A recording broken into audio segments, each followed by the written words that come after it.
Muy buenos días, tardes o noches. Sean bienvenidos a nuestro segundo programa.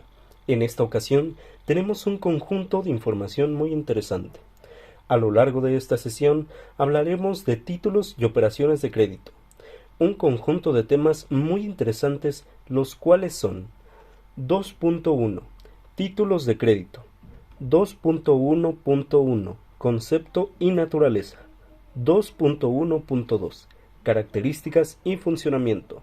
2.1.3. Tipos de títulos de créditos. 2.1.3.1. El cheque, el pagaré y la letra de cambio. 2.1.3.2. Acciones, obligaciones o bonos. 2.2. El endoso y el aval. 2.2.1. Tipos de endoso.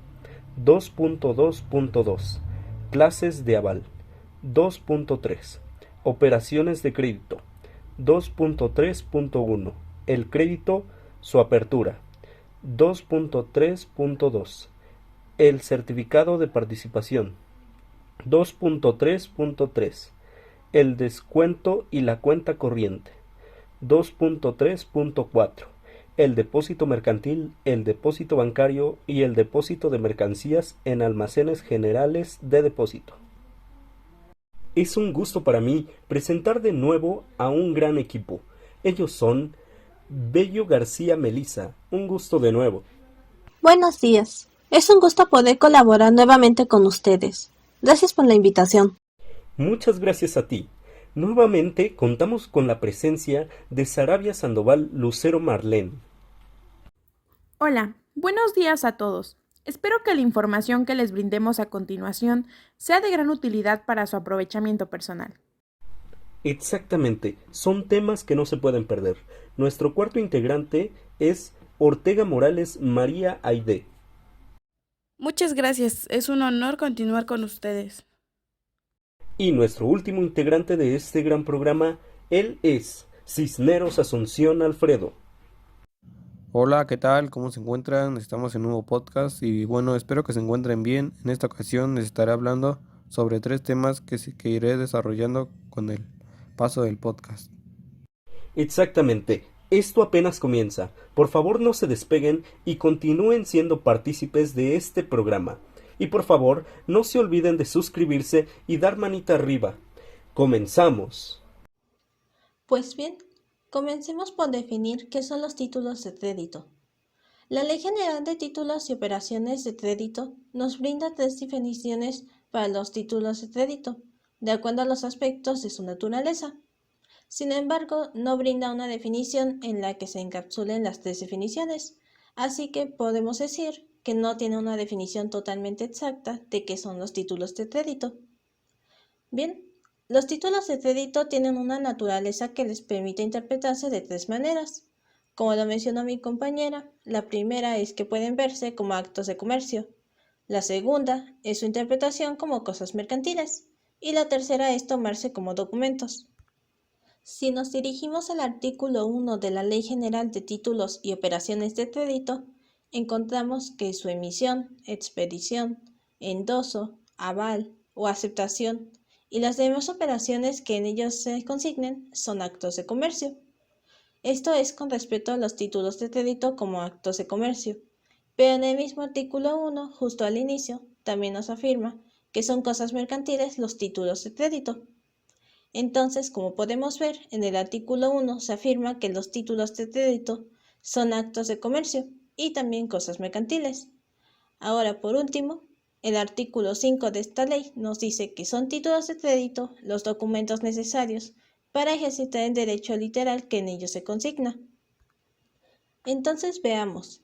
Esto quiere decir que un título de crédito confiere un determinado derecho al que lo posee. Pero por supuesto, el derecho solo puede exigirse mientras el acreedor tenga el documento consigo. En caso de no tenerlo, pues el derecho puede incluso llegar a perderse. Esto ya dependerá de si se trata de un título de crédito que permita copia o no. Es por esto que tener el documento en buenas condiciones es importante, ya sea al momento de ejecutar nosotros mismos el derecho o al endosarlo para cederlo a un tercero. Ahora, los títulos de crédito también son cosas mercantiles debido a que representan una obligación entre dos partes, la cual surge a su vez de un acto de comercio que se realizó previamente, por el cual el deudor adquirió la deuda. Como podemos ver, es cuestión de identificar la razón de cada aspecto de los títulos de crédito, pero siempre se manifestarán los tres aspectos. Impresionante.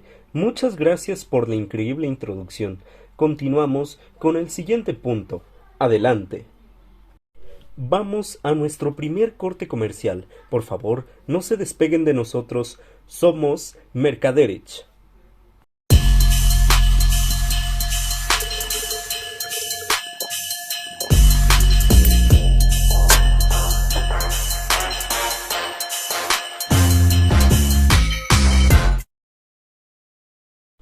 Ahora hablaremos sobre las características y funciones de los títulos de crédito.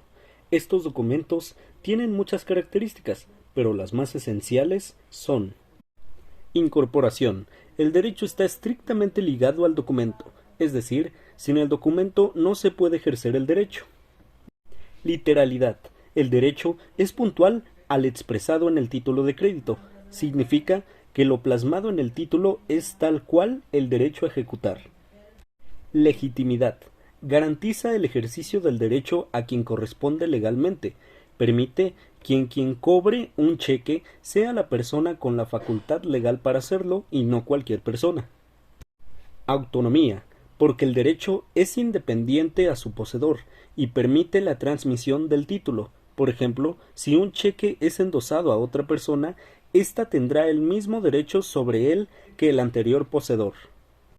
En la materia mercantil, los títulos de crédito son esenciales, pues estos consignan una deuda o un pago. En nuestra primera característica, demuestra fácil y sencillo que todos los actos de comercio celebrados con un título de crédito tienen derechos, pero solo se verán apegados al documento. Por eso es esencial que todas las pequeñas empresas que surjan comprendan estos puntos, ya que es esencial que este documento no se pierda o se maltrate y que sea bien rellenado con conciencia de ambas partes.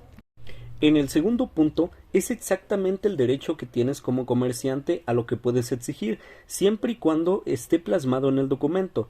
Así, como empresa pequeña o emprendedor, es necesario que cuando tú celebres un documento de estos, puedas observar con exactitud los datos colocados en el mismo. En el tercer punto, el poder de derecho que tiene una persona, así como un comerciante o un dueño de un título de crédito, tiene la garantía completa, legal y poder de exigir el pago de éste. En el cuarto punto nos indica la completa garantía de ejercer el derecho a quien le sea correspondiente. Esto es muy sencillo. Si en dado caso tienes el poder de un cheque o de un título de crédito, este tiene el poder de ser endosado a otra persona, cediendo así el derecho total sobre ella para que ésta misma pueda lograrlo, cobrarlo. Esto se ve muy marcado dentro de una empresa cuando el documento está con el derecho a favor del representante legal y éste no lo puede ir a cobrar o ejercer el derecho por cuestiones externas. El documento, en este caso un cheque, será endosado a una persona de extrema confianza para poder ejercer el derecho de ser cobrado este documento. La función de los títulos de crédito es exhibir la existencia de un bien mueble. Esto es necesario para poder ejercer el derecho sobre ellos. Bueno, tenemos lo que son los tipos de títulos de crédito. Es decir, existen diversos tipos de títulos de crédito, los cuales pueden ser nominativos, los regulados debidamente por la Ley de Títulos y Operaciones de Crédito. Ejemplo, un pagaré, una letra de cambio, un cheque, etc. Es decir, nos estamos refiriendo a aquellos que fueron escritos para poder llevarse a cabo mediante algunos documentos. Bueno, no muchas veces sabemos llenar un documento debido a que no sabemos cómo se llenan estos. Y bueno, estos documentos los podemos utilizar para poder llevar a cabo una deuda que tenga alguien con nosotros o viceversa. Títulos nominados son los consagrados por los usos mercantiles sin estar regulados por la ley. Es decir, se trata de aquellos documentos que como tal siguen o tienen todos los requerimientos que debe tener algún título de crédito. Es decir, tienen un uso mercantil, sin embargo como tal no son lo que se debería de utilizar debido a que no tienen una aprobación con base en la ley. Títulos personales, cuyo objeto no es necesariamente de crédito, sino que atribuye la calidad de socio en una sociedad. Ejemplo, la acción en una sociedad anónima. Como sabemos, por lo general en las empresas se tienen a socios que forman parte de la empresa y dan parte de su capital para poder sacar adelante la empresa. Esto en lo que viene siendo un documento personal que lo hace pertenecer a la empresa y como tal no es un documento de crédito debido a que no está prestando o está pidiendo dinero, sino se trata de contribuir con la empresa y por tal debe de tener un título. Títulos obligacionales. En estos, si hay un derecho de crédito y el titular tiene acción para exigir un pago de las obligaciones a sus suscriptores.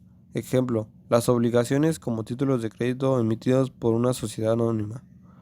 Con esto podemos llegar a que como deudor no tengo la posibilidad de poder pagar lo que se me prestaron con un cheque. Y entonces una segunda persona pasa a ser el deudor, pasándole así las obligaciones que tiene el deudor con dicha institución. Y ese tiene la obligación de tener que pagar al suscriptor que pasa a nuevo término. Pero estas son más que nada aquellas que representan un valor de un mueble, es decir, una cama, un sillón, una computadora o alguna otra que no sea inmueble. Tenemos lo que son los títulos reales. Son los títulos que representan mercancías, esto es, cosa diferente del numerado. Ejemplo, el certificado de depósito que representa una mercancía depositada en un almacén de depósito. Es decir, como tal se trata de aquellas mercancías que tengan como objetivo llegar a un almacén de depósito en un corto plazo. Es decir, el periodo en el que se lleva a cabo es un periodo mucho más corto en el cual se llevan las mercancías que van a ser entregadas o enviadas a aquellas personas que van solicitando el envío de un producto desde algún lugar y que tienen un periodo estimado para que éste llegue a su destino, en lo que se encuentra en el almacén de depósito. Títulos singulares son los creados en un solo acto, en relación con una cierta operación. Ejemplo, el libramiento de un cheque. Se trata de aquel acto que se lleva a cabo una vez que haya sido sin necesidad de llevarlos a cabo en serie. Es decir, que se crean con la necesidad de poder pagar algún tipo de deuda que se tenga y que es diferente al de otras personas, debido a que no todos llevan a cabo una deuda con el mismo valor. Tenemos lo que son los títulos seriales, llamados también de masa. Nacen de una declaración de voluntad, realizada frente a una pluralidad de personas, acciones u obligaciones de una sociedad anónima. Es decir, varias personas tratan de comprar una parte de la empresa en documentos que llevan un tipo de serie que se reparte dependiendo a cuánto valor tenga la parte de la empresa y cuánto se juntan todas las partes seriadas da el total de las acciones en general, de tal manera que cada accionista tiene parte de aquella serie que fue emitida o representada por una empresa con la intención de vender títulos seriados. Títulos principales. Son autónomos, no dependen de otro. Ejemplo, la acción en la sociedad anónima. Se trata de aquellas aportaciones que dan los socios y que no necesariamente están obligados a tener la misma aportación que otro, sino se trata de que estos empiecen a tener una responsabilidad con la sociedad, ya que está participando en el capital social de una empresa. Tenemos lo que son los títulos accesorios, los que sí dependen de un principal. Ejemplo, los cupones que van adheridos a las acciones.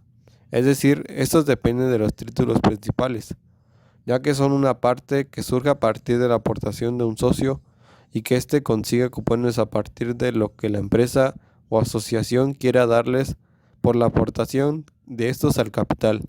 Y en general, esto se da porque un accionista trata de recibir una parte de lo que se esté atribuyendo a la empresa. Tenemos lo que son los títulos de crédito. En estas se encuentra necesariamente un factor tiempo para los pagos diferidos. Ejemplo, la letra de cambio, el pagaré, en donde se encuentra un plazo para su pago.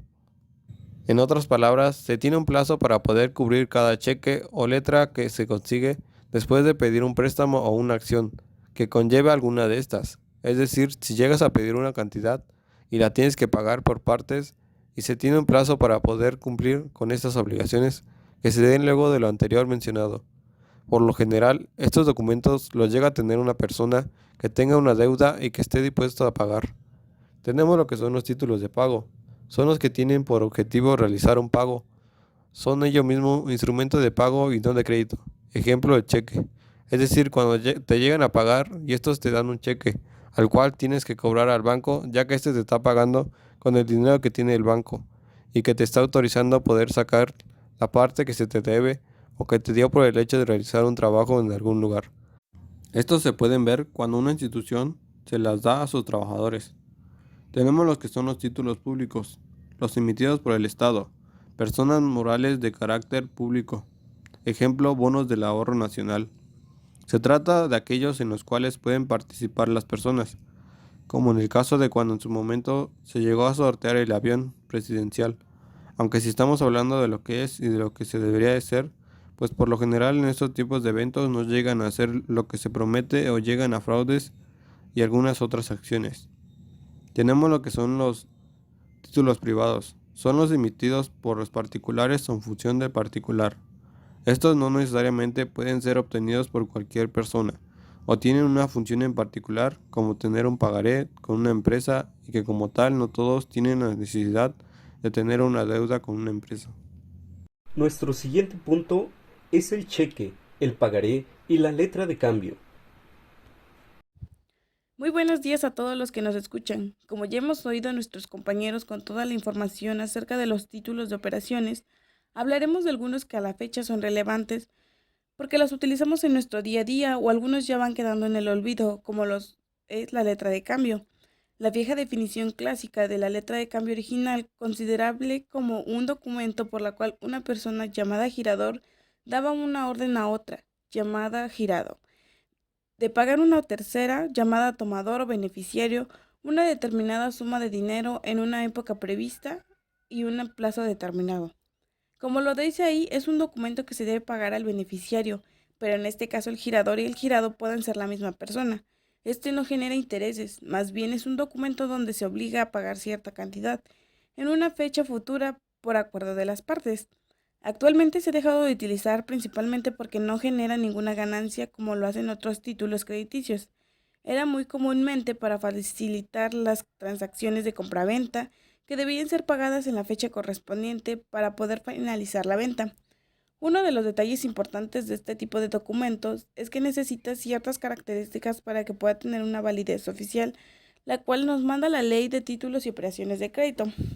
La letra de cambio debe contener la mención de ser letra de cambio insertada en el documento, la expresión del lugar y día, mes y año en el que se suscribe, la orden incondicional al girado de pagar una suma determinada de dinero, el nombre del girado, el lugar, la época del pago, el nombre de la persona a quien se ha de hacer el pago, la firma del girador o de la persona que suscriba su ruego o en su nombre.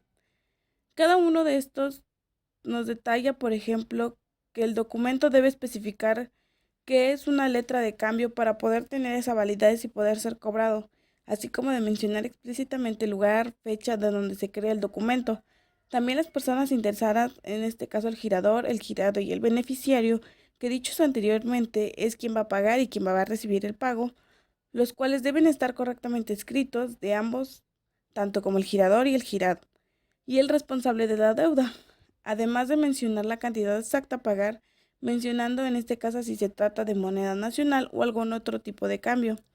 De manera, se debe ser muy específico en el lugar, fecha de donde se realizará el pago, sin olvidar las firmas de los que se mencionen en la letra de cambio, tal cual se encuentran en su identificación oficial. Otro título de crédito utilizado en la actualidad, además de ser el más conocido, es el pagaré. Es un título de crédito que contiene la promesa incondicional dada por una persona llamada suscriptor a otra llamada beneficiario de pagar una suma determinada de dinero en el lugar y fecha señalados en el documento. Este documento es similar a la letra de cambio, aunque existen grandes diferencias, ya que este documento se tiene que anexar avales, los que sean necesarios o requeridos de acuerdo al formato que hayamos elegido. Aunque también estas personas involucradas las podemos encontrar con otros nombres, por ejemplo, librado, tenedor y fiador, quien es el aval, además de que en este se pueden cobrar intereses moratorios, siendo un documento algo sencillo de rellenar, pero así más complicado porque si llegas a tener un dato erróneo, ya no tendría validez alguna. El pagaré debe de contener 1. La mención de ser pagaré insertada en el documento. 2. La promesa incondicional de pagar una suma determinada de dinero. 3. El nombre de la persona a quien ha de hacerse el pago. 4. La época y el lugar del pago. 5. La fecha y el lugar en que se suscriba el documento. Y 6. La firma del suscriptor o de las personas que firmen a su ruego o en su nombre. Ha comenzado a ser un documento mucho más utilizado por lo mismo, de que no contiene datos muy complejos para su utilización y puede cobrarse intereses, y como lo habíamos mencionado anteriormente, es de fácil acceso. Lo podemos encontrar en las papelerías que tienen validez siempre y cuando mencione que es un pagaré. La cantidad a pagar más la mención del porcentaje de intereses, además del sitio donde se deberá realizar el pago, todo lo que nos marca el formato del pagaré, además de las firmas, tanto como el que deberá pagar, así como sus avales, que se nombran en el documento. Y no olvidemos que se deberá agregar el lugar exacto donde realizará el pago de dicho documento, ya que sin este se puede llegar a afectar para el cobro de este pagaré. Un título más es el cheque. Es un título de crédito en virtud del cual una persona llamada librador da una orden incondicional de pago a una institución de banca múltiple para que contra la entrega del propio cheque pague una suma determinada de dinero a la vista del beneficiario, que puede ser una persona determinada o al portador de este título de crédito. Para este se necesita tener fondos en nuestra cuenta bancaria, debido a que esta operación es efectuada por 3 personas, quien da la orden, quien recibe la orden y quien la cobrará, y se beneficiará como se mencionaba anteriormente. Además de que siempre el librado será cualquier institución bancaria. En esta se menciona el nombre de quien será el beneficiario e inclusivamente podrá ser el cobrado por él. Sin embargo, cuando un cheque sobrepase la cantidad de 5,000 pesos, este no podrá ser al portador, que es cuando el cheque no menciona a alguna persona en específico, más bien al que asista para cobrarlo. Estos son expedidos por la empresa y autorizados por la institución financiera. Es mayormente utilizado para el pago de nóminas. El cheque debe contener 1. La mención de ser cheque. Se inserta en el texto del documento. 2. El lugar y la fecha en el que se expide. 3. La orden incondicional de pagar una suma determinada de dinero. 4. El nombre del librado y el lugar de pago. 5. La firma del librador. Como vemos, este documento tiene muchas similitudes con los demás títulos de crédito. En este caso cambia la mención que debe ser cheque, simplemente en este documento. La deuda está junto con la institución bancaria y como los otros documentos debe ser mencionada claramente la cantidad de dinero que se debe tener que pagar, así como el nombre completo del beneficiario, que como anteriormente lo decíamos, este documento puede ser cobrado al portador. ¡Qué excelente información nos han traído! Vamos a un corte comercial.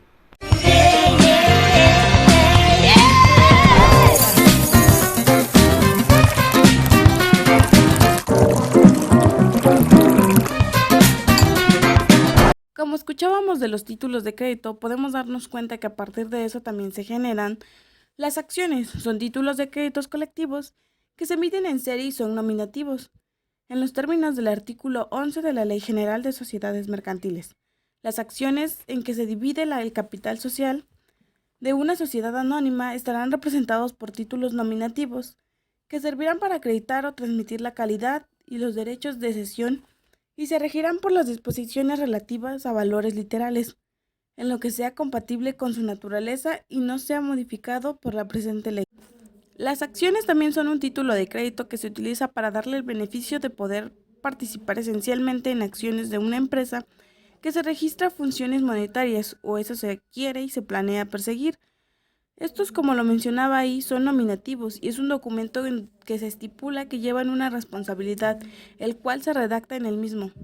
En cuanto a las acciones se refiere es a las aportaciones que realizan estas personas, las cuales dependiendo de la suma y del capital serán clasificados en serie.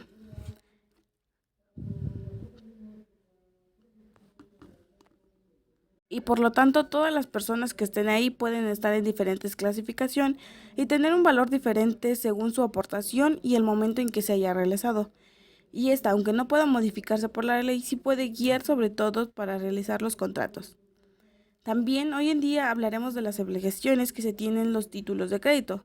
Las sociedades anónimas pueden emitir obligaciones que representan la participación individual de sus tenedores en un crédito colectivo constituido a cargo de la sociedad emisora. Esto nos habla de las acciones que se adquiere tras firmar un acuerdo de las partes para poder participar en las acciones de una empresa. Ante el tipo de documento quedará marcado a que es beneficiario esta persona, además que queda estipulado las aportaciones de dinero, cada qué tiempo y si se puede llegar a cobrar intereses. ¿Quién puede emitir las obligaciones? Desde luego las sociedades anónimas y también las entidades públicas, el Estado, las entidades federativas y los municipios. En este caso nos hablan de que son exclusivas de las entidades o empresas que las genera y que cualquiera de estas puede estar a nivel Estado o municipio, dado que mientras sea una empresa bien constituida puede emitir obligaciones. En el caso para las empresas se les da obligaciones para realizar dichas obras, así se dan monitoreadas en su cumplimiento. Esta clasificación también encontraremos los bonos. El artículo 47 de la Ley Reglamentaria del Servicio Público de Banca y Crédito establece la existencia de los bonos bancarios, los que, incluyendo sus cupones, serán títulos de crédito a cargo de la sociedad emisora y producirán acciones ejecutivas respecto a la misma, previo requerimiento de pago ante fedatario público.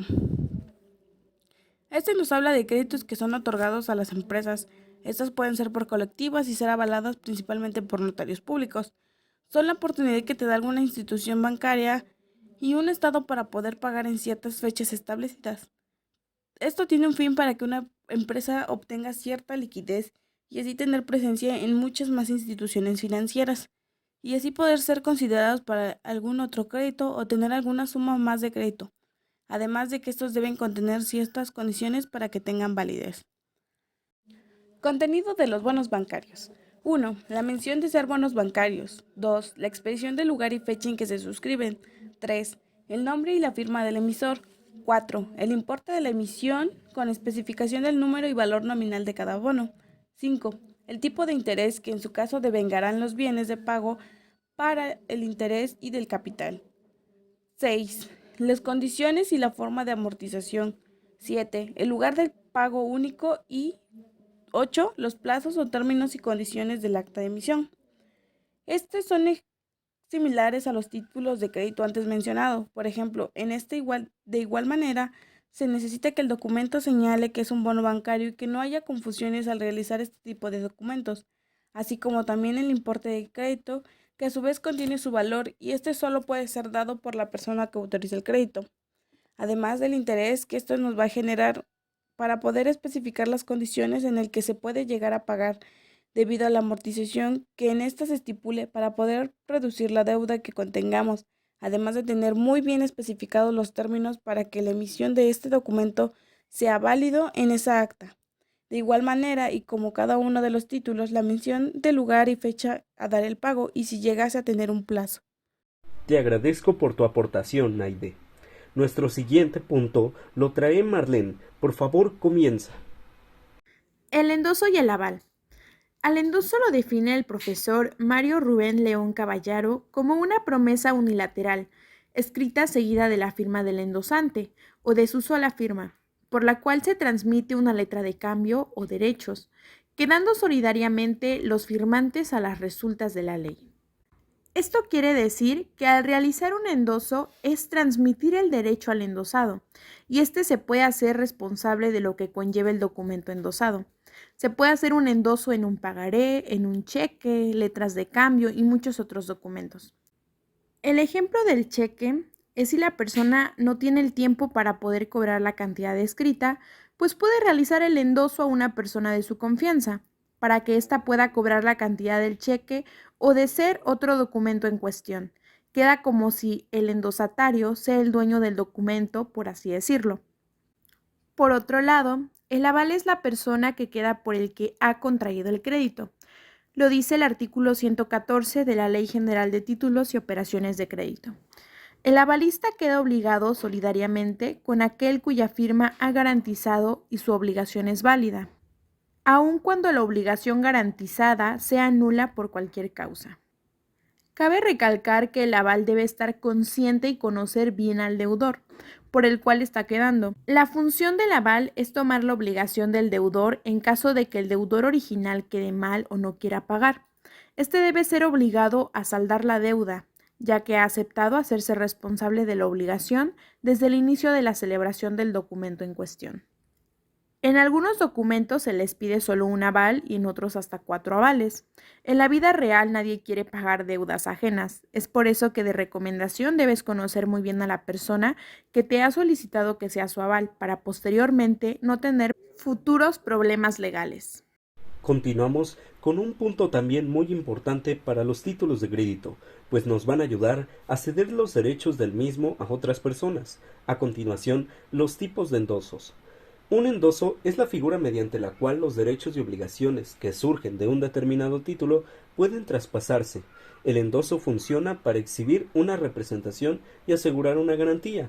En él se ven involucrados dos usuarios, el endosante, quien es el que transfiere los derechos u obligaciones, y el endosatario, quien es quien recibe los dichos derechos u obligaciones. Los siguientes son los 3 tipos de endoso más utilizados. El endoso en propiedad. Artículo 34. El endoso en propiedad transfiere la propiedad del título y todos los derechos a él irentes. El endoso en propiedad no obligará solidariamente al endosante, sino en los casos en los que la ley establezca la solidaridad. Ley General de los Títulos y Operaciones de Crédito. Endoso en procuración. Artículo 35. El endoso que contenga las cláusulas en procuración al cobro u otra equivalente no transfiere la propiedad, pero da facultad al endosatario para representar el documento a la aceptación, para cobrarlo judicial o extrajudicialmente, para endosarlo en procuración y para procesarlo en su caso. El endosatario tendrá los títulos y obligaciones de un mandatario. Endoso en garantía. Artículo 36. El endoso con las cláusulas en garantía, en prenda u otra equivalente atribuye al endosatario todos los derechos y obligaciones de un acreedor prendario respecto del título endosado y los derechos a él irentes, comprendiendo las facultades que confiere el endoso en procuración. En el primer tipo de endoso indica que se ceden los derechos circulantes en su totalidad al endosatario. Esto es muy común en las empresas, incluso dentro de los pequeños comerciantes. Es decir, yo como endosante voy a traspasar los derechos de un título a otra persona de extrema confianza, título que no me será posible cobrarlo en la fecha establecida por asuntos personales externos como ausentarme. Entonces se le endosa en propiedad a la persona que considero. Esta persona gozará de los derechos del mismo título y podrá cobrarlo mientras mi persona se encuentre ausente. En el segundo tipo de endoso es claro y específico indicar que no transfiere la propiedad del título de crédito. Esto es muy común en una empresa donde el endosante prefiere evitarse la molestia y busca un licenciado en derecho para endosarle en procuración. Así el abogado podrá actuar en nombre del endosante. Así tendrá autorización de presentar el título, solicitar su reconocimiento, podrá ir a cobrarlo y exigir el pago del título, sin necesidad de que el endosante se desgaste por ir a buscar constantemente al deudor. Así, el endosatario gozará de los derechos y obligaciones del título. En el tercer tipo de endoso es garantía. Un claro ejemplo es cuando una empresa o endosante quiere deshacerse de un título de crédito y decide venderlo. Este puede ser vendido a financieras o despachos. El endosatario se vuelve el legítimo dueño del título de crédito y podrá gozar de la propiedad, derechos y obligaciones del mismo. Tendrá las mismas facultades de endoso en procuración, donde podrá presentar el título, solicitar su reconocimiento, cobrarlo y exigir el pago. Además del endoso en propiedad, pues se le cede la propiedad, derechos y obligaciones que emite el título. Esto llega a ser muy común en el deudor. No siempre llega a tener el conocimiento de que su deuda ya fue vendida a otra persona, y de sorpresa le llega una nueva persona la cual le debe el título de crédito. Esta llega exigiendo el pago del mismo. El deudor tiene claro que le debe a una persona que ya conoce, mas sin embargo con el endoso del título en forma de garantía tendrá que pagarle al nuevo dueño del título, pues él es el nuevo propietario legítimo del mismo. Tenemos lo que son las clases de aval. Para este punto tenemos dos clases de aval, las cuales son los asumidos por personas físicas. Estos actúan a nombre propio y garantizan la operación con todos sus bienes presentes y futuros. Este aval, como tal, está consciente de que si el deudor no paga, a éste le pueden transmitir la deuda.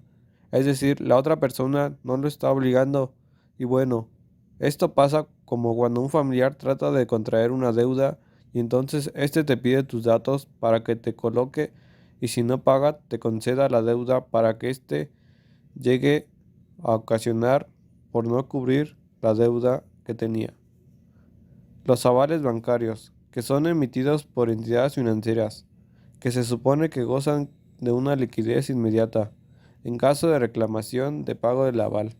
Es decir, el banco se puede hacer responsable si es que el deudor no cubre la deuda, y tal vez el banco acepte debido a que conoce acerca del deudor, y éste puede responder financieramente o en otro caso, éste puede intervenir si es que llega a provocarse un problema con la persona a la que se le debe.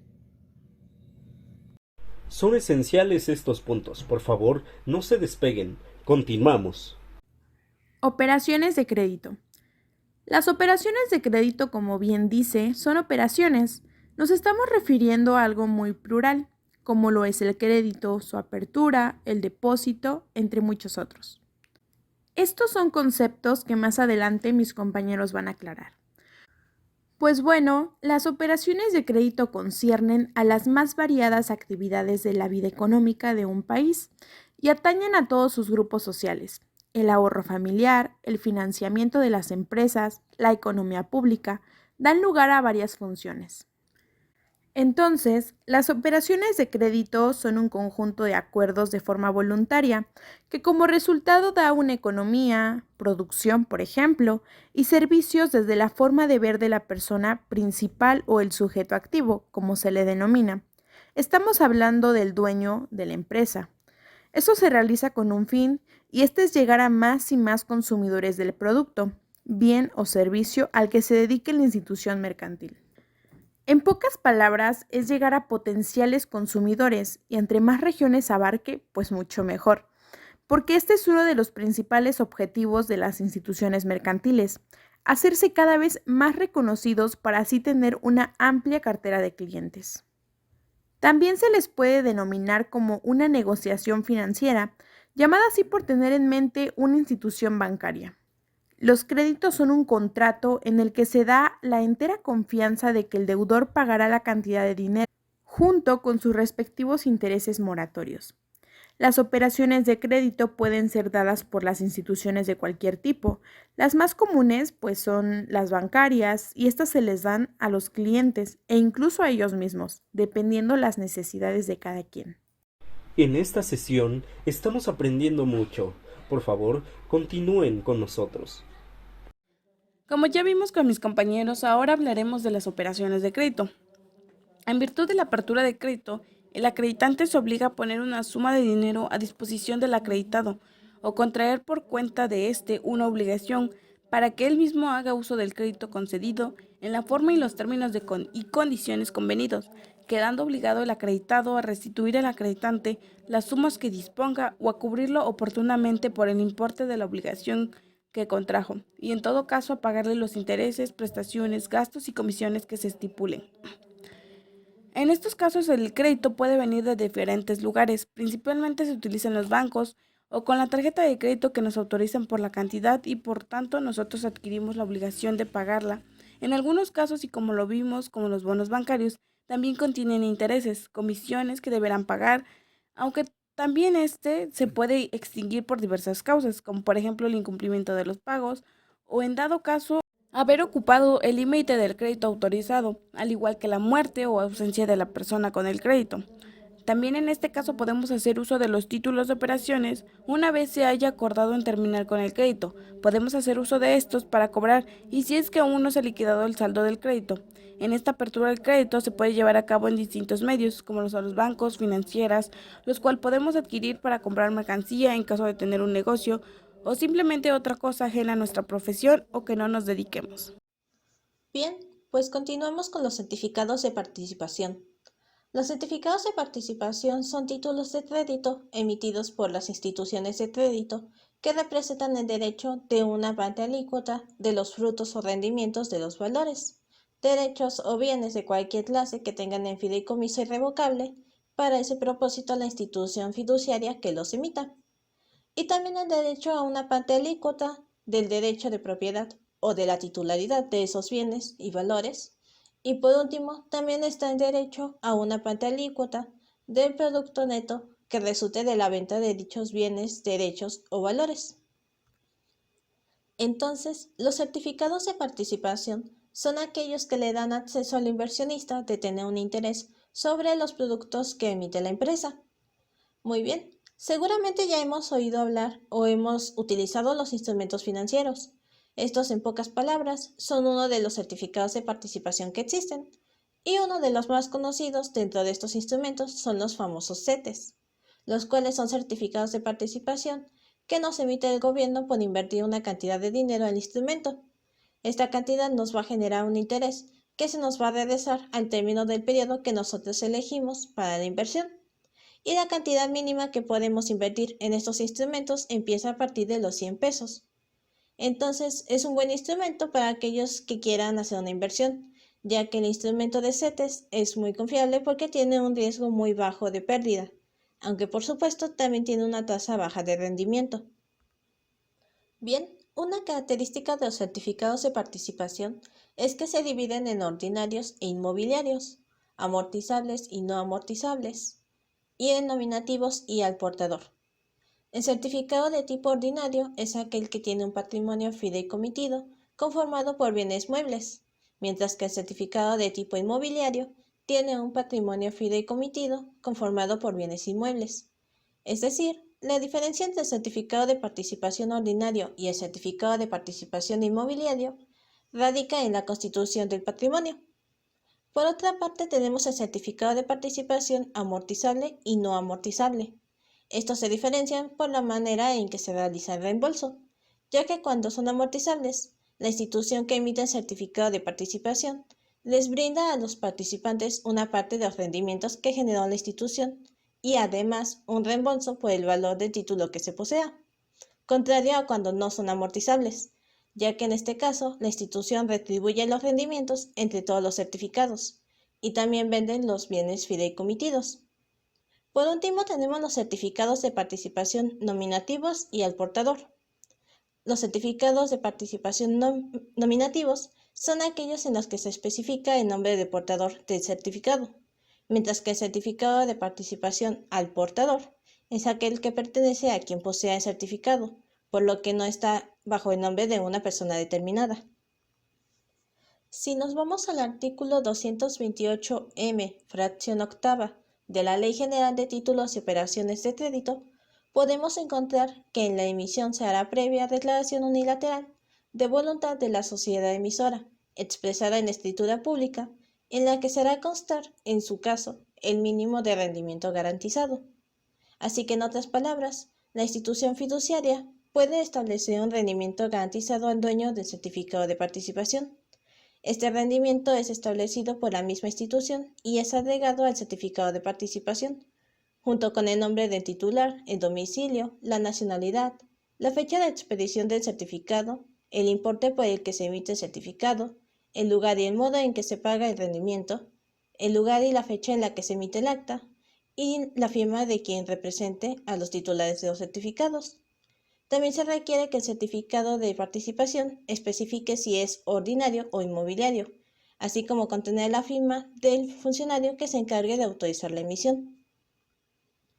Por lo tanto, cuando nosotros obtenemos un certificado de participación, podemos observar que en este lleva nuestros datos generales, los cuales nos identifican del resto de titulares que tenga registrada la institución fiduciaria, Además de nuestros datos generales, también encontramos los datos que pertenecen a nuestro certificado de participación, los cuales son el valor monetario que le corresponde al certificado, la fecha en la que se está emitiendo, el lugar y la manera en que se realiza el pago de rendimiento, el nombre y la firma del representante de los titulares en general, el tipo de certificado de participación del que se trata y el rendimiento mínimo que le corresponde al titular. Es decir, el rendimiento puede ser mayor al que se establece por escrito en el certificado, pero no podrá ser menor del que se establece. Es por esto que si hay un rendimiento mínimo, el titular no puede interferir para modificarlo o exigirlo, ya que esta decisión es únicamente de la institución fiduciaria que está emitiendo el certificado. Como ya lo expliqué, los certificados de participación pueden ser de distintos tipos, pero una recomendación que yo haría sería que el certificado sea nominativo. Así nos podemos asegurar de que si llega a caer en manos de otra persona, el certificado seguirá estando a nuestro nombre y por lo tanto solo nosotros podemos disfrutar de los rendimientos que éste genere. Vamos rapidísimo a un corte comercial y regresamos con más.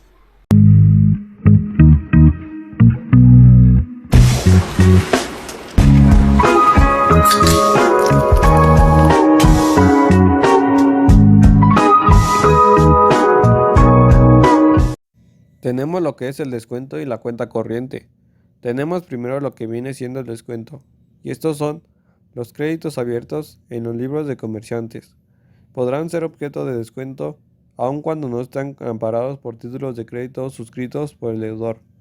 Es decir, este puede solicitar debido a que este tiene conciencia de que le está debiendo a lo que puede llegar a ser una institución y, como lo menciona, no necesariamente debe estar protegido por lo que es un título de crédito, es decir, la letra de cambio, el pagaré o alguna de estas. Y bueno, la otra parte acepta el descuento, pero debe de cumplir con las fechas que estos tengan para poder pagarle a dicha institución. También se menciona que el descuento se da solo las instituciones de crédito podrán celebrar las operaciones a que se refiere este capítulo. Y esto pasa porque por lo general las instituciones, no solo los bancos, permiten que el deudor pague un poco menos y se le dé descuento a una parte de lo que éste le debe a dicha institución por algún préstamo o alguna otra acción que llega a tener con esta institución. Tenemos lo que es la cuenta corriente.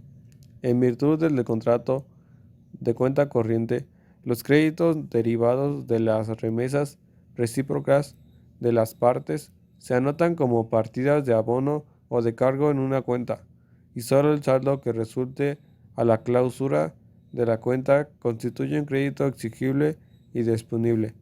Es decir, esto como cuando vamos a retirar dinero o a pagar dinero, es decir, estas se dan a partir de cobro de algún documento o cuando simplemente como comprador llegamos a realizar un pago, ya que se puede realizar un cargo o un abono. Es decir, esto lo podemos presenciar en la mayoría de eventos financieros, donde una parte recibe y la otra parte ingresa parte de dinero o cobro de algún documento financiero, y por lo tanto existirán un beneficiado y otra parte que da parte de su capital. También se menciona que las comisiones y los gastos por los negocios a que la cuenta se refiere se incluirán en esta, salvo convenio en contrato, como cuando compramos algo y estos nos piden un pago de envío, que como tal es un gasto debido a que esto no viene incluido con el artículo, sino se presenta debido a que el vendedor pide que se paguen los gastos del envío y esto se da porque por lo general son envíos internacionales. Y por último, nuestro tema final lo tiene Melissa. ¿De acuerdo? Por último hablemos del depósito mercantil, el depósito bancario y el depósito de mercancías en almacenes generales de depósito. El depósito mercantil es el contrato por el cual el depositario se obliga hacia el depositante a recibir una cosa mueble o inmueble, que éste le confía y a guardarla para restituirla cuando la pida el depositante. Por lo tanto, cuando hablamos de un depósito mercantil, nos estamos refiriendo al resguardo de un bien. Este se genera entre dos individuos y ya que es un contrato, Existen obligaciones tanto para el depositante como para el depositario. Cuando el depositario acepta realizar el resguardo del bien, también se está comprometiendo a darle un mantenimiento y una conservación apropiada. En el caso de que el bien sea un título, el depositario tendrá que realizar el cobro de este cuando corresponda. Por supuesto, entregándole el dinero al depositante cuando éste pida de vuelta el bien. Por otra parte, el depositante tiene como obligaciones pagar las retribuciones por el depósito, recoger la cosa vencido en término e indemnizar al depositario de todos los gastos que haya hecho en la conservación del depósito y de los prejuicios que por él haya sufrido. Así que cuando el depositante le pide de vuelta el bien al depositario, tiene la obligación de dar una cantidad de dinero como retribución por haber adquirido esa obligación. Además, debe reponer todo el dinero que el depositario haya utilizado para la conservación del bien, es decir, los gastos de transporte, de materiales, rentas, entre otros. Por supuesto, teniendo en cuenta que los gastos que el depositante deberá cubrir son solo los que correspondan al resguardo de su bien. El depositante puede exigir que el depositario responda por el bien si encuentra que éste se encuentre en malas condiciones o que fue perjudicado por la mala fe o negligencia del depositario. Además del depósito mercantil, tenemos el depósito bancario. Este se da cuando el depósito es un banco y no un individuo. Este depósito puede ser de dinero y de títulos de crédito. En este depósito encontramos el depósito regular e irregular. En el depósito regular, el depositante le da el bien al banco, sin transferir el dominio, por lo que el banco debe regresarlo cuando el depositante quiera tenerlo de vuelta. Por otra parte, el depósito irregular espera solo la reposición del bien, como se le entregó al banco, por lo que no existe inconveniente si este no es el que se entregó originalmente. Normalmente, los depósitos bancarios de dinero suelen ser irregulares, ya que se espera que se utilice el efectivo para las actividades del banco y se reponga la cantidad cuando el depositante lo retire, sin importar si es el dinero que el depositante entregó o no. En el depósito irregular de dinero encontramos los depósitos en cuentas de cheques, el depósito de ahorro y el depósito de ahorro para la vivienda familiar. El depósito en cuenta de cheques lo podemos observar cuando expedimos o recibimos un cheque. Estos se emiten cuando la cuenta bancaria de la persona tiene fondos suficientes para entregar el dinero a quien cobre el cheque, por lo que si el cheque no tiene fondos, la persona que lo expidió obtiene una sanción monetaria. Esto es porque la obligación del titular de la cuenta bancaria tiene la obligación de proveer al banco de recursos para pagar los cheques que el titular expida, mientras que la obligación del banco es entregar dinero a quien cobre el cheque de la cuenta. Bien, el depósito de ahorro y el depósito de ahorro para la vivienda familiar son muy parecidos, ya que en el depósito de ahorro, el cliente va a ingresar dinero al banco con el fin de crear un fondo de ahorro. Esto le permitirá tener reservas de dinero cuando lo necesite. Seguramente todos conocemos a una persona que se gasta el dinero en cualquier cosa, sin importar si era en algo que no necesitaba, y al final lo vemos sin dinero al terminar la semana o la quincena. Pues es justo por esto que se realiza este depósito. Al final resulta beneficioso para ambas partes, ya que la persona protege sus ahorros y el banco puede disponer de más dinero para realizar sus actividades. Ahora, el depósito en ahorro para la vivienda familiar es aquel que es exclusivo para adquirir, reparar y eliminar obligaciones de una vivienda. Su principal objetivo es crear un fondo de ahorro al cual los ahorradores puedan disponer cuando necesiten el dinero para sus viviendas. Por supuesto, el ahorrador debe abonar a la cuenta de ahorro. Una de las instituciones más conocidas para realizar el depósito de ahorro para la vivienda familiar es Infonavit, la cual es utilizada por los trabajadores que desean crear su fondo de ahorro. Esta institución recibe las aportaciones vía nómina, por lo que los trabajadores reciben un descuento en sus ingresos, mismo que se va al Infonavit para que sea abonado a la cuenta del trabajador. Para terminar con los depósitos bancarios, veamos el depósito bancario de títulos. El depósito de títulos puede ser de forma simple o de forma administrativa. Cuando se trata de la forma simple, el título se deposita siendo objeto de custodia del banco, es decir, el banco solo cuidará del título hasta que el depositante lo requiera de nuevo, mientras que en el depósito administrativo, el banco no solo resguardará el título, sino que también cuidará que el título no pierda los derechos que posee. Por lo tanto, también supervisará las fechas de vencimiento y realizará el cobro correspondiente del derecho. Al ejercer los derechos del depositante, éste debe proveerle al banco los recursos necesarios para la ejecución del cobro. Por último, tenemos el depósito en almacenes generales. Los almacenes generales de depósito desempeñan su función de organizaciones auxiliares de crédito. Por una parte, reciben en depósito las mercancías que generalmente son objeto de las transacciones comerciales. Y por otra parte, expiden los certificados de depósito y los bonos de prenda, títulos con los que se facilita la operación del crédito sobre las mercancías. En términos generales, el almacén es una sociedad anónima profesionalmente dedicada a la guarda de mercancías, esto es, a celebrar contratos de depósito. Entonces, los almacenes son sociedades que celebran contratos de depósito debido a que tienen bajo su cuidado los depósitos de mercancías. Es por esto que tienen la capacidad o la facultad para generar certificados de depósito y bonos de prenda. Un ejemplo de almacén general es Armex. Este almacén general se encarga del manejo de mercancías que se encuentran a cargo de la Comisión Nacional Bancaria y de Valores. El almacén dispone de las mercancías para darle almacenamiento, conservación y comercialización cuando es oportuno. Debido a que los almacenes se encargan de los depósitos de mercancías, existen dos clases de depósitos: los depósitos de mercancías individualmente designadas y genéricamente designadas. Los depósitos de mercancías individualmente designadas son aquellas en las que el almacén solo tiene la obligación de custodiar las mercancías que fueron objeto del depósito, por lo que simplemente deben devolver las mercancías en el estado en que ingresaron al almacén.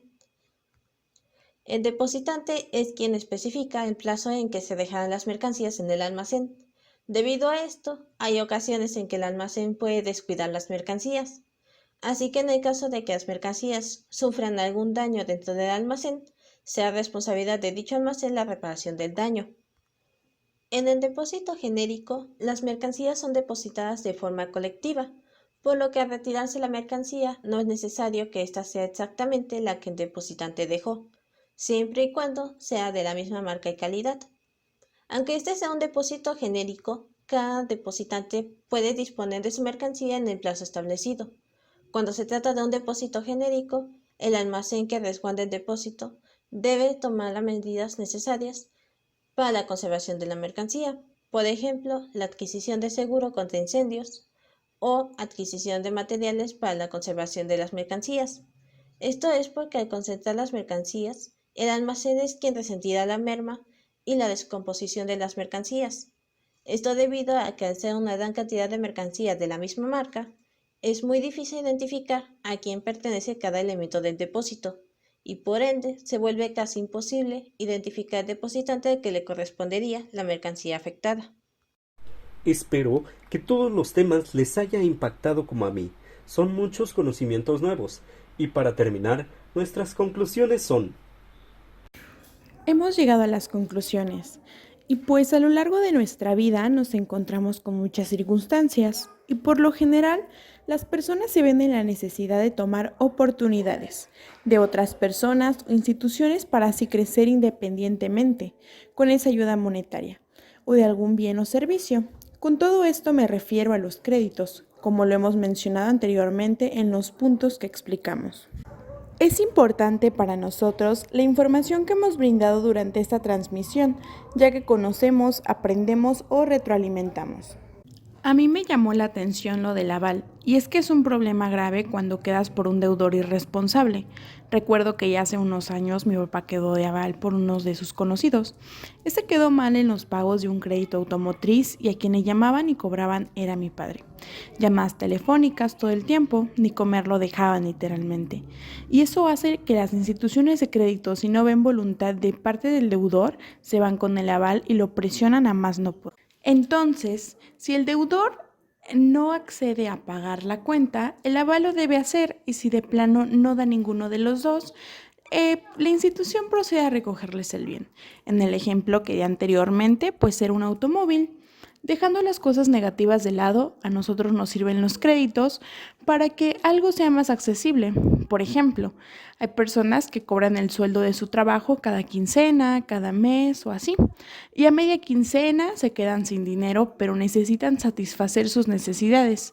Y pues algo muy accesible es que una institución te deje esa facilidad de ajustarse a tu bolsillo, de darte lo que ocupas y posteriormente ir pagando en abonos cortos o a largo plazo. Lo recomendable es que no pidas crédito si tienes la facilidad de pagar al instante o unos días después para que de esta manera los intereses moratorios no aumenten y se acumulen.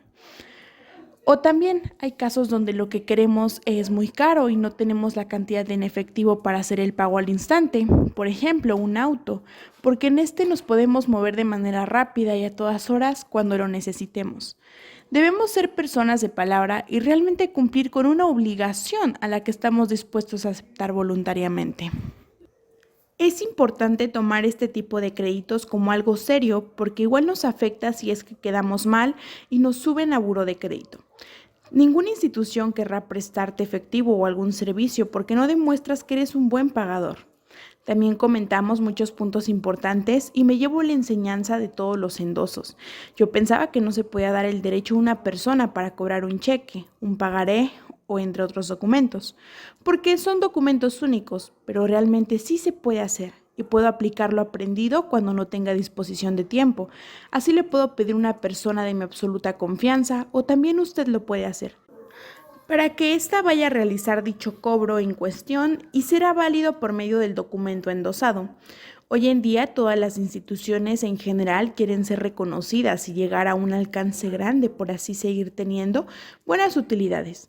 Es por eso que nos brindan este tipo de contratos. Tenemos aquí en Tehuacán las instituciones bancarias como lo es BBVA Bancomer, Santander, Banco Azteca, HSBC, Scotiabank, entre otras más.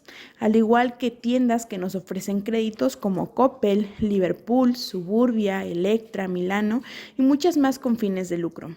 Esto es muy interesante y espero que hayan disfrutado la transmisión al mismo tiempo que se les haya quedado un poco para aplicarlo en la vida personal cuando lo requiéramos. Es un gusto el poder estar con ustedes una vez más. Gracias. Bueno, estamos finalizando el episodio del día de hoy, dejándonos una enseñanza esta vez acerca de los créditos, que hoy en día estamos al alcance de ellos, algo que al menos era impensable para mí. Se ha convertido hasta cierto punto en una necesidad, conocer cada uno de sus características de esto, ya que cualquier detalle que nos contengan puede llegar a perjudicarnos a nosotros cuando adquirimos una deuda. Y más con este tipo de documentos. En mi experiencia había muchas ocasiones que me tocó escuchar a mi mamá acerca de préstamos, pagarés, y sin embargo nunca me interesó conocer más acerca de ello, cómo funcionaban o cualquier otro tipo de crédito, por los que se hablaban en mi casa. Sin embargo, hoy en día por el trabajo y por la necesidad, me he llevado a conocer un poco más de los títulos, principalmente el pagaré, cuando me tocó rellenar uno, y sí fue una experiencia tanto extraña debido a que desconocía del porqué del mismo y qué pasaría después. Aunque también el acercamiento o haber escuchado hablar de ellos fue en mi primer trabajo, donde se dedicaban a hacer préstamos y escuchaba mucho que le pedían su pagaré, al igual que en unas ocasiones solo firmaban sin verificar que los llenaran de manera correcta, o mínimo con la cantidad que ellos habían solicitado. Y pues con el estudio de estos temas y principalmente del pagaré, me doy cuenta de lo importante que es verificar cada uno de estos detalles, aun así sea la cantidad que sea. Realmente ha sido una travesía haber escuchado a mis compañeros explicar cada tema, porque muy independiente de lo que todos tengamos la definición de diversos autores o la ley, sigue siendo muy complicado tener una definición de muchísimo más clara de aquello que en realidad significa. Pero al compartirnos nuestras experiencias directas o indirectas que hemos vivido, podemos observar que no siempre se llevan a cabo, además de que nuestros familiares los llevan a cabo muy seguido, o que todos los tenemos tan a la vista que no siempre les prestamos atención a los detalles que realmente nos interesan, ya que, por ejemplo, yo sí había oído acerca de los préstamos que se hacen en Compartamos Banco. Era yo una niña cuando mi abuela me llevaba a dejar los pagos de dichos préstamos, o como ellos lo manejaban, caja de ahorro. Sin embargo, nunca me llamó la atención de escuchar de lo que ahí hablaban, o qué era lo que en realidad pasaba ahí. Y ahora un poco más grande, no me ha interesado conocer acerca de cómo funciona el 100%. Esos préstamos. He escuchado cómo mi hermana se queja mucho de las personas que abandonan esa caja y ellas tienen que poner más y que después, a pesar de todo, vuelven a iniciar. Cuando vuelven a iniciar, las vuelven a aceptar como parte de su grupo y no les hacen nada porque según pagan su deuda. y son situaciones que muchas veces se pueden evitar conociendo todo lo que estas conllevan. Sin embargo, también la experiencia nos ayuda demasiado para que no volvamos o vuelvan a caer en esas situaciones. Además, como escuchábamos anteriormente acerca de los créditos, a los cuales nosotros como jóvenes somos más propensos que nos ofrezcan uno, o de igual manera no nos otorguen uno. Es mucho más fácil que nos otorguen un crédito en una tienda departamental, porque al no tener mucho conocimiento de cómo funciona, somos más propensos a que nos amenacen o intimiden para el cumplimiento de los pagos. Sin embargo, el crédito es un banco mucho más difícil. En un banco es mucho más difícil que nos otorguen, ya que son demasiados requisitos para que ellos aseguren que sí vamos a cumplir con el pago de algunos préstamos que les solicitemos, a diferencia de las tiendas departamentales. Aunque también una vez un amigo intentó solicitar un crédito en una tienda departamental reconocida, aunque cabe recalcar que él apenas había cumplido 18 años y era el tiempo en el que habían cambiado el formato de las credenciales. Le dijeron que no por ese motivo. En la segunda ocasión parecía que le iban a asignar el crédito, le dijeron que sí cubría los requisitos, pero él se encontraba en buró de crédito.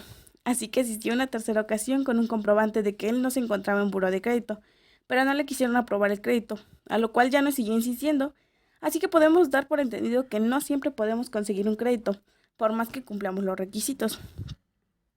También toda esta información nos ayudará en un futuro para que nuestra vida laboral o si quisiéramos emprender un negocio, ya que la información brindada en este podcast nos ayudará a comprender un poco mejor de su funcionamiento y saber qué requisitos son indispensables para que estos obtengan una validez y tengamos todos los derechos para poder cobrarlos.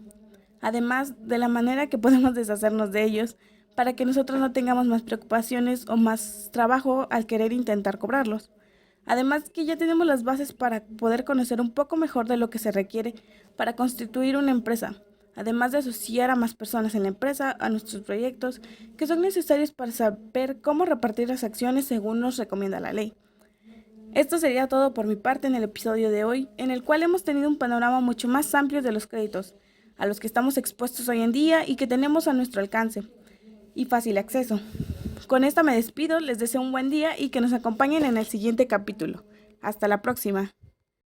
Los títulos y operaciones de crédito son esenciales en el derecho mercantil.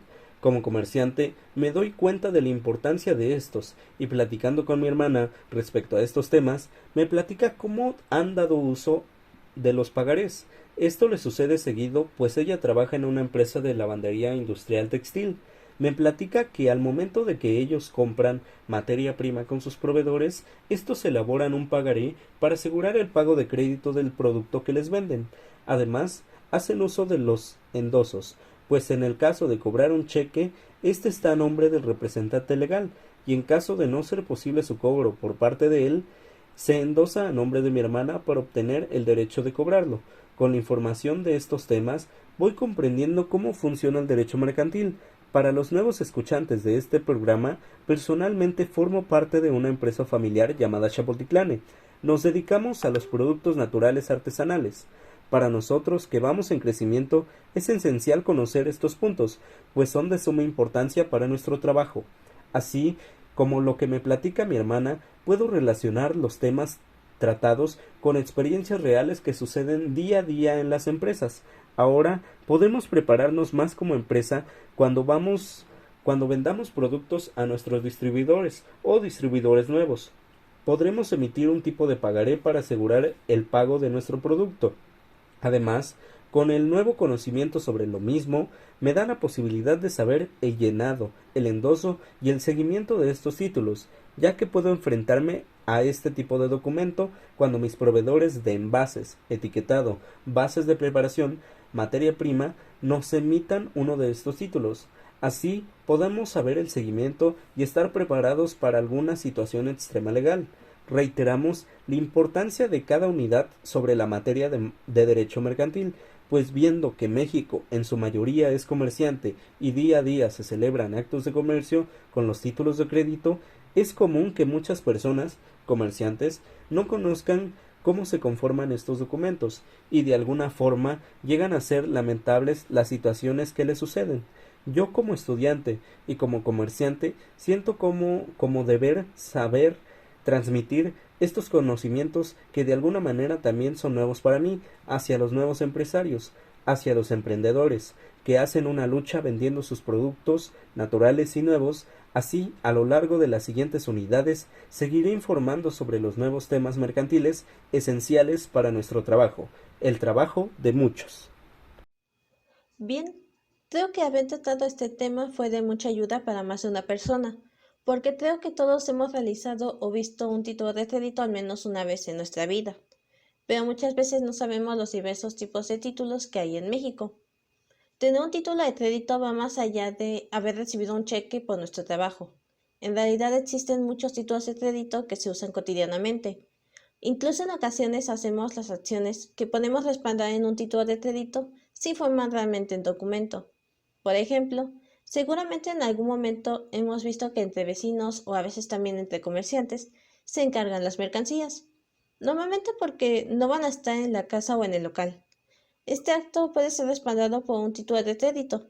Sin embargo, a veces es más fácil dejar nuestras cosas al cuidado de otros, como actos de buena fe, porque creemos que es más rápido así.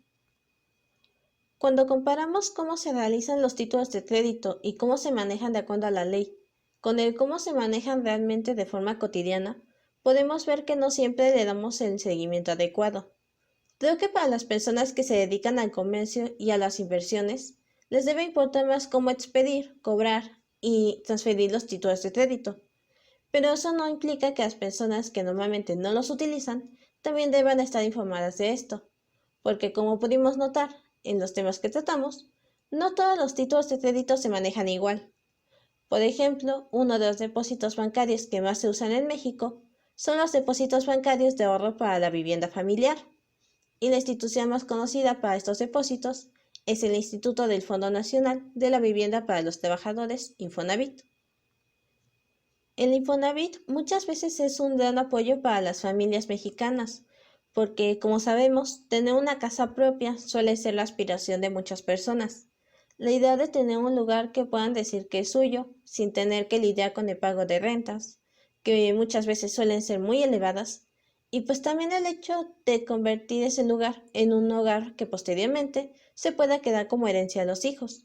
Es por esto que al ingresar a un trabajo, el trabajador suele abrir su cuenta en Infonavit, ya que tiene la opción de abonar a la cuenta por medio de la nómina del trabajador, y en cuyo caso de que el trabajador sea despedido, puede seguir abonando a su cuenta por sí mismo. Últimamente se busca que la población se interese más en invertir en instrumentos financieros, entregar fondos de ahorro que sirvan como provisiones y que se posea una cuenta bancaria al ser mayores de edad.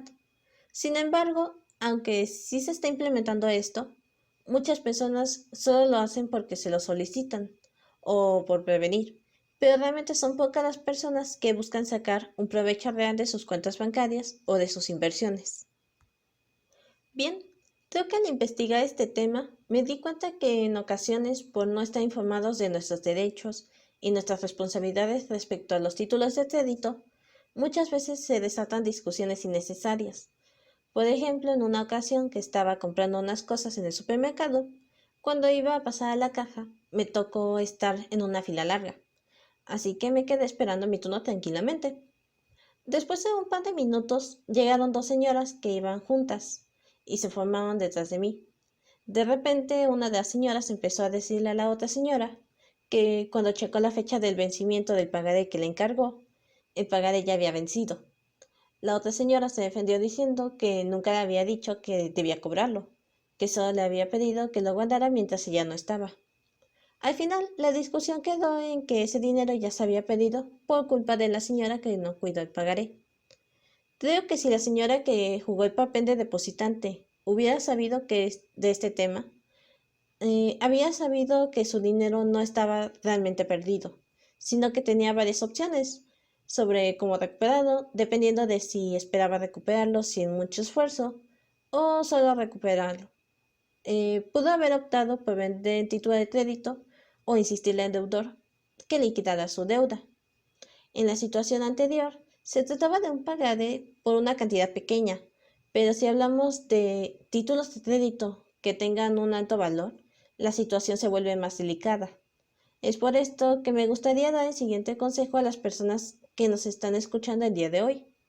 Si ustedes suelen expedir o recibir títulos de crédito, o si son poseedores de algún título de crédito, los invito a que siempre realicen un seguimiento de estos documentos, siempre verificando que se cumpla con los requerimientos que exige la ley para evitar que se pierda el derecho de cobro. Además de que si en algún momento ocupan dejar algún bien a cargo de otra persona, se aseguren de que se emita el documento correspondiente para poder exigir que el bien sea conservado tal cual se entregó, ya que en ocasiones la persona descuida el bien, baja la custodia y después no quiere responder por los daños. Por supuesto que esto debe ir de la mano con el cumplimiento de sus obligaciones como depositante. Bueno, hemos llegado al final de este podcast y bueno, espero que lograran aclarar sus dudas sobre alguno de estos temas presentados en este podcast.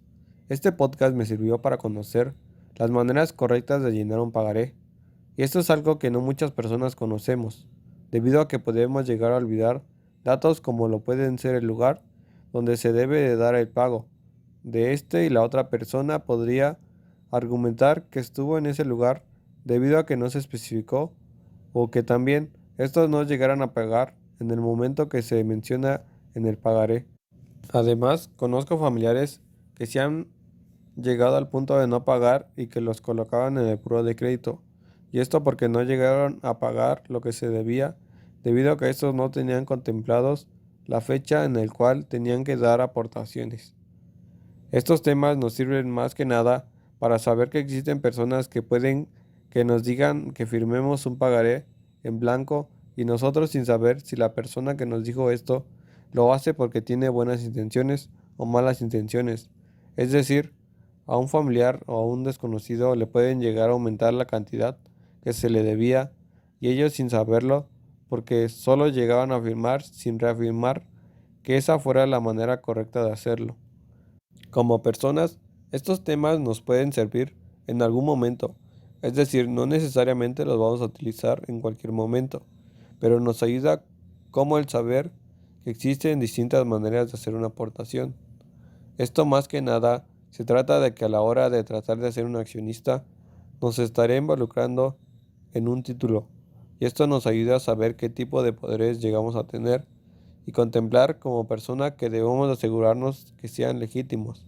Es decir, si un amigo trata de hacer que tengan varios accionistas partiendo de una cantidad de documentos seriados que nos permiten conocer cuál es nuestra aportación dentro de una empresa, pero que también nos ayuda a verificar que podemos realizar ciertas acciones, además de que hemos llegado a saber que existen empresarios donde tienen dos personas que tienen una empresa y estos no tienen mucha comunicación y estos deciden hacer una parte cada uno donde tienen distintos tipos de documentos seriados dependiendo de lo que ellos creen que valga la pena y entonces no existe esa manera de saber cuáles son los documentos que sean con mayor significado porque los dos estarían teniendo una cantidad de socios cuando se supone que debería de ser un ciento de personas que solo formen parte de la empresa como accionistas. Además, estos temas, como lo pueden ser el cheque, nos sirven para que el día que nos traten de pagar con un cheque y estos solo lo hagan con el fin de que no lo podamos cobrar, nos permita a nosotros saber que en su momento tenemos que revisar que estos tengan todo lo necesario para que puedan ser cobrados. Es decir, que aun cuando a un familiar le lleguen a pagar con uno de estos que tengan líneas en el banco, no sabríamos qué es lo que significa, ya que puede que no manejemos la situación como debe ser, y entonces nos ayuda a saber que tengamos que ir a esa institución a reclamar ese beneficio. Otra cosa es que muchas de las veces estamos llevando a cabo una cuenta corriente, debido a que pagamos y recibimos, como cuando vamos a la tienda y compramos algo que nos guste.